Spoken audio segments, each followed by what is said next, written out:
ஒரு விஷயம் பொய் சொல்கிறது இல்லையா? அதை பற்றி தான் ஒரு சின்ன கதை. என்னோட குருநாதர் சோபனா டீச்சரோட ஆசைக்கிணங்க இந்த சிந்தனையை நான் உங்களுக்கு சொல்கிறேன்.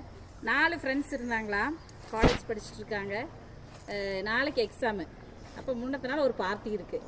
அப்போ எக்ஸாம் போகணுன்னு ஆசையாக இருக்குமா, பார்ட்டிக்கு போகணுன்னு ஆசையாக இருக்குமா? பார்ட்டி. அப்போ பார்ட்டிக்கு போய் நல்லா என்ஜாய் பண்ணிட்டு படிக்கல. அப்போ மறுநாள் வேறு எக்ஸாமு. அப்போ எப்படி சமாளிக்கிறதுன்னு சொல்லிட்டு இவங்க யோசனை இருக்கும்போது ஒரு ஃப்ரெண்டு சொல்கிறா, டேய் நம்ம சாரை ஏதாவது போய் சொல்லி ஏமாத்திடலாம் அப்படின்னு சொல்லி ஐடியா பண்ணுறாங்க.